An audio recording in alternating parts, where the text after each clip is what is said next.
The story of Jesus' death and returning from the dead. A reading from Christian Mythology for Kids, a secular family's guide to modern Christianity, written by Chrystine Trooien. Christians believe that Jesus' death was a necessary atonement for the sin of Adam and Eve in the Garden of Eden. Yahweh inflicted a flawed state on all humans because of their mistake, and to correct the error, he sent himself, in the form of Jesus, to die as a sacrifice to himself, Yahweh. In ancient times, the old men say, a man named Jesus died for the wrongs of the world. After many years teaching and healing, Jesus knew his death was near. Just days before, he had been welcomed into the city of Jerusalem with much fanfare. He rode upon a donkey, and the people cried out, Hosanna in the highest. As they laid palm fronds along the path his donkey walked. However, on this particular night, one of his disciples, Judas, agreed to betray Jesus to the chief priests of the temple. In exchange, they gave Judas 30 pieces of silver. One dark evening, Jesus took his disciples to a garden called Gethsemane. There he prayed to Yahweh, feeling uneasy about the suffering and death he knew he would soon come. His disciples were so tired they fell asleep while Jesus prayed. "Get up," he said, "my betrayer is here." Just then, Judas arrived with a crowd of men carrying clubs and swords. Judas had told them before that the one he kissed would be Jesus. Judas came up to Jesus and kissed him on the cheek. When the men from the crowd arrested Jesus, one of Jesus' disciples drew his sword and cut off the ear of the high priest's servant. "Put away your sword," Jesus told him. Jesus picked up the cut-off ear and reattached it to the servant's head, healing the wound.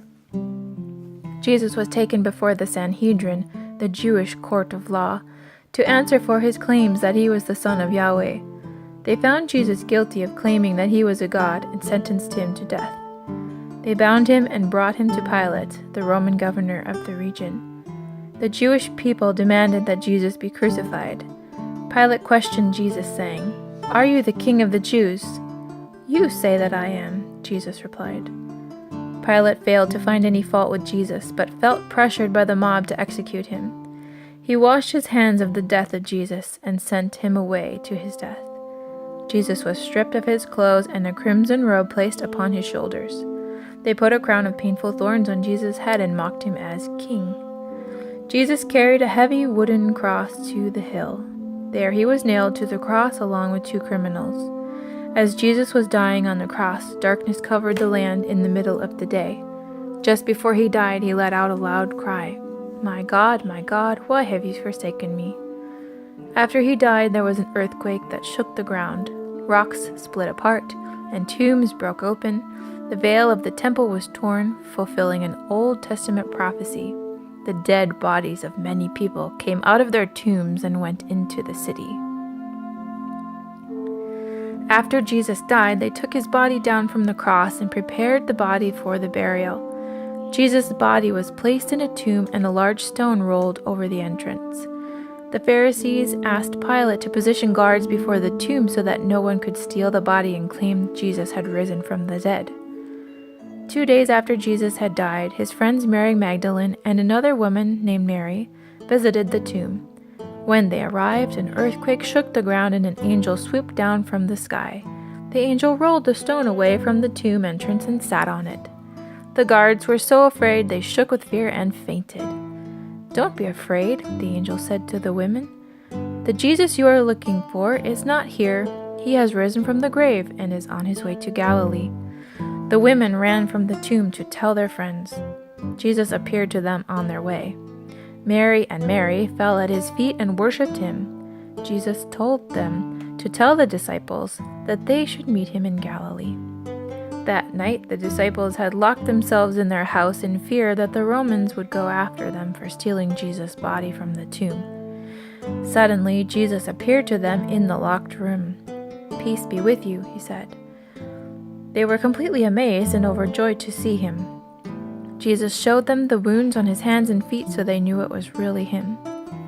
Jesus stayed with them for 40 days, eating with them and teaching them. Then he was taken up to heaven before their eyes, up into the clouds. They stood there in awe, looking up into the sky. 2 men dressed in white suddenly stood beside them. "Why do you stand here looking into the sky? The same Jesus who has been taken from you into heaven will come back in the same way you have seen him go into heaven."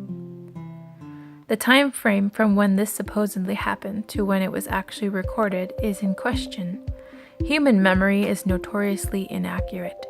Stories passed on by oral tradition are error-prone and often change with the retelling. Since many other religions had gods that also rose from the dead, it would be compelling for the story of Jesus to change over time to be just as amazing, so as to convert people of other religions. There is no historical or archaeological evidence that Jesus ever existed at all, and this in one of the most documented timeframes of early history.